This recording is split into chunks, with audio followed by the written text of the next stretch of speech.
नमस्कार। कभी सोचा है कि स्कूल में दिखने वाली पीरियोडिक टेबल सिर्फ एलिमेंट्स की एक लिस्ट नहीं है?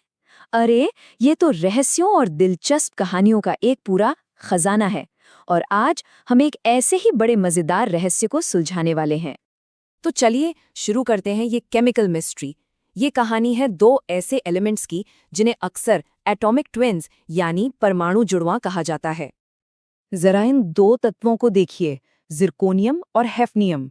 जिरकोनियम है पीरियड 5 में और हेफनियम है ठीक उसके नीचे पीरियड 6 में। अब सीधा सा लॉजिक तो यही कहता है कि पीरियड में नीचे जाने पर एटम का साइज बढ़ना चाहिए, है ना? पर यहाँ तो कुछ और ही हो रहा है। इनके गुण और इनकी एटॉमिक रेडियस लगभग एक जैसी हैं। मतलब ये जुड़वा भाइयों जैसे हैं, जबकि उन्हें तो अलग अलग जनरेशन का होना चाहिए था। तो सवाल यही उठता है कि भाई आखिर ऐसा कैसे हो सकता है? कैसे दो तत्व जिनके बीच एक पूरा पीरियड का फर्क है वो केमिकल जुड़वां हो सकते हैं? इसका जवाब एक बहुत ही दिलचस्प घटना में छिपा है। चलिए इस रहस्य से पर्दा उठाते हैं। इस घटना का नाम है लेंथेनाइड संकुचन। जी हाँ, लेंथेनाइड कॉन्ट्रैक्शन, या कह लीजिए सिकुड़ते हुए तत्व। तो ये लैंथेनाइड संकुचन है क्या चीज? देखिए, सीधी सी परिभाषा है। जब हम लैंथेनाइड सीरीज में लैंथेनम से ल्यूटेटियम तक, मतलब लेफ्ट से राइट जाते हैं, तो एटम और आयन का रेडियस लगातार धीरे धीरे घटता जाता है। बस इसी कमी को लैंथेनाइड संकुचन कहते हैं। और ये चार्ट इस बात को एकदम साफ साफ दिखा रहा है। देखिए, लैंथेनम से शुरुआत हुई, फिर गैडोलिनियम से होते हुए ल्यूटेशियम तक आते आते एटम का साइज लगातार कैसे छोटा होता जा रहा है। अब संकुचन या कॉन्ट्रैक्शन शब्द का मतलब तो बिल्कुल क्लियर हो गया होगा। लेकिन सवाल अब भी वही है कि ये संकुचन होता क्यों है? इसका असली कारण इन तत्वों के इलेक्ट्रॉनिक कॉन्फ़िगरेशन में छिपा है, और इस पूरी कहानी का हीरो है 4f इलेक्ट्रॉन। सारी बात की जड़ है 4f इलेक्ट्रॉनों का कमजोर परिरक्षण प्रभाव, या जिसे हम कहते हैं पुअर शील्डिंग। ये एक बहुत बहुत जरूरी पॉइंट है, इसे याद रखना ही है।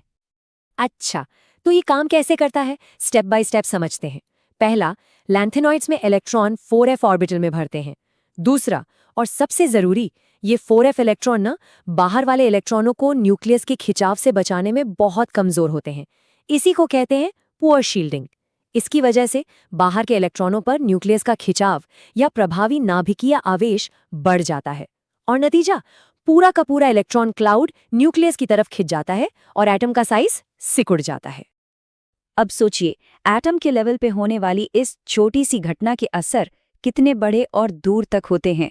चलिए देखते हैं कि इस संकुचन के केमिकल नतीजे क्या-क्या होते हैं। इसके कई बड़े प्रभाव हैं।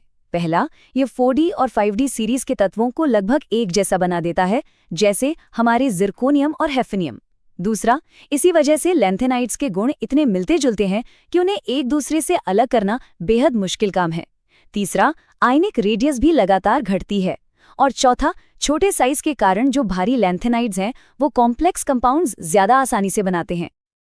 और इसी के साथ हमारी शुरुआती मिस्ट्री सॉल्व हो गई।